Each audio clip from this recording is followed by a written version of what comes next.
Hello, friends. Hello, and welcome to Storytime with Mama Jen and friends. This is one of the friends, and tonight I'll be reading from The Adventures of Amelia, Bedelia by Peggy Parrish, with pictures by Fritz Seibel and Wallace Tripp. This story book has 3 different ones, so today we'll only be reading Amelia, Bedelia. Are you ready?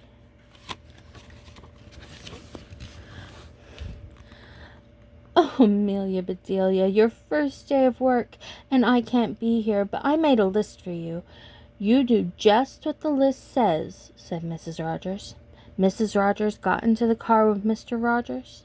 They drove away.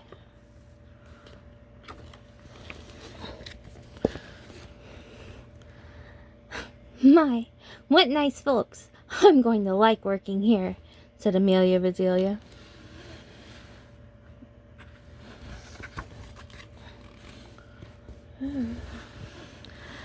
Amelia Bedelia went inside. Such a grand house. These must be rich folks, but I must get to work. Here I stand just looking, and me with a whole list of things to do. Amelia Bedelia stood there a minute longer. I think I'll make a surprise for them. I'll make lemon meringue pie. I do make good pies. So Amelia Bedelia went into the kitchen. She put a little of this and a pinch of that into a bowl. She mixed and she rolled.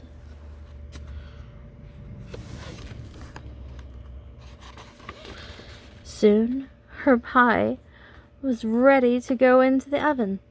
There, said Amelia Bedelia, that's done.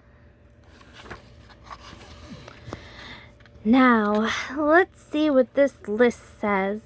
Amelia Bedelia read, change the towels in the green bathroom. Amelia Bedelia found the green bathroom. Those towels are very nice. Why change them? She thought. Then Amelia Bedelia remembered what Mrs. Rogers had said. She must do just what the list told her. Well, all right, said Amelia Bedelia. Amelia Bedelia got some scissors. She snipped a little here and a little there, and she changed those towels.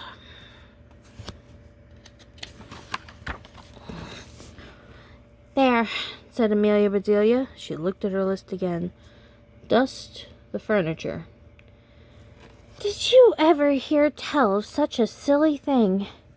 At my house, we undust the furniture, but to each his own way. Amelia Bedelia took one last look at the bathroom. She saw a big box with the words dusting powder on it. Oh, look at that! A special powder to dust with, exclaimed Amelia Bedelia. So Amelia Bedelia dusted the furniture. That should be dusty enough. My, how nice it smells.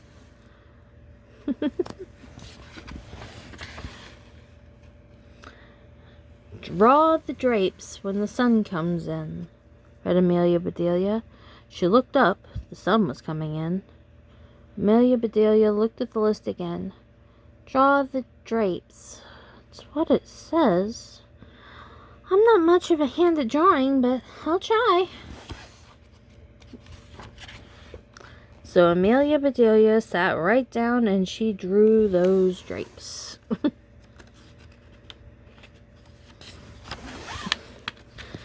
Amelia Bedelia marked off about the drapes. Now what?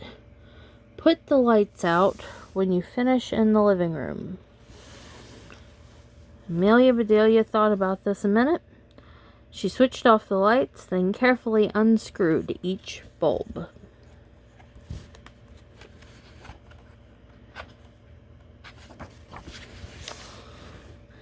And Amelia Bedelia put the lights out. So these things need to be aired out too, just like pillows and babies. Oh, I do have a lot to learn. My pie! Exclaimed Amelia Bedelia. She hurried to the kitchen. Just right, she said. She took the pie out of the oven and put it on the table to cool. Then she looked at the list. Measure 2 cups of rice. That's next, said Amelia Bedelia. Amelia Bedelia found 2 cups. She filled them with rice, and Amelia Bedelia measured that rice. Amelia Bedelia left. These folks want me to do some funny things. Then she poured the rice back into the container.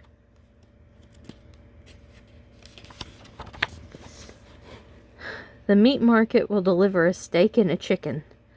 Please trim the fat before you put the steak in the icebox, and please dress the chicken. When the meat arrived, Amelia Bedelia opened the bag.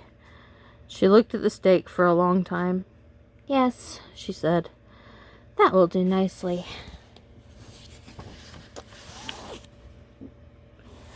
Amelia Bedelia got some lace and bits of ribbon, and Amelia Bedelia trimmed that fat before she put the steak in the icebox. Now I must dress the chicken. I wonder if she wants a he chicken or a she chicken, said Amelia Bedelia. Amelia Bedelia went right to work. Soon the chicken was finished. Amelia Bedelia heard the door open. The folks are back, she said. She rushed out to meet them. Amelia Bedelia, why are all the light bulbs outside? Asked Mr. Rogers. Well, the list just said to put the lights out, said Amelia Bedelia. It didn't say to bring them back in. Oh, I do hope they didn't get aired out too long. Amelia Bedelia, the sun will fade the furniture. I asked you to draw the drapes, said Mrs. Rogers. I did, see, said Amelia Bedelia. She held up her picture. And she did a pretty good job. Then Mrs. Rogers saw the furniture. The furniture, she cried. Did I dust it well enough? Asked Amelia Bedelia. That's such a nice dusting powder. Mr. Rogers went to wash his hands. I say, he called, these are very unusual towels. Mrs. Rogers dashed into the bathroom. Oh, my best towels, she said. Didn't I change them enough? Asked Amelia Bedelia. Mrs. Rogers went into the kitchen. I'll cook the dinner. Where's the rice I asked you to measure? I put it back in the container, but I remembered it measured 4.5 inches, said Amelia Bedelia. Was the meat delivered? Asked Mrs. Rogers. Yes, said Amelia Bedelia. I trimmed the fat just like you said. Does it look nice? Mrs. Rogers rushed to the icebox. She opened it. Lace, ribbons. Oh dear. The chicken. You dressed the chicken? Asked Mrs. Rogers. Yes, and I found the nicest box to put him in, said Amelia Bedelia. Box? Exclaimed Mrs. Rogers. Mrs. Rogers hurried over to the box. She lifted the lid, and there lay the chicken, and he was just as dressed as he could be. That's so silly. Mrs. Rogers was angry. She was very angry. She opened her mouth. Mrs. Rogers meant to tell Amelia Bedelia she was fired, but before she could get the words out, Mr. Rogers put something in her mouth. It was so good, Mrs. Rogers forgot about being angry. Lemon meringue pie, she exclaimed. I made it to surprise you, said Amelia Bedelia happily. So, right then and there, Mr. and Mrs. Rogers decided Amelia Bedelia must stay. And so she did. Mrs. Rogers learned to say undust the furniture, unlight the lights, close the drapes, and things like that. Mr. Rogers didn't care if Amelia Bedelia trimmed all of his steaks with lace. All he cared about was having her there to make lemon meringue pie. The end. And that is our story, Amelia Bedelia, from the Adventures of Amelia Bedelia by Peggy Parrish. Did you enjoy that story, friends? I hope you did. But for now, I think that's enough. So, good night. Feel free to join us again on Story Time with Mama Jen and friends. And maybe we'll read some more of this on another night. But for now, good night. Sleep tight. Sweet dreams, I love you. Good night.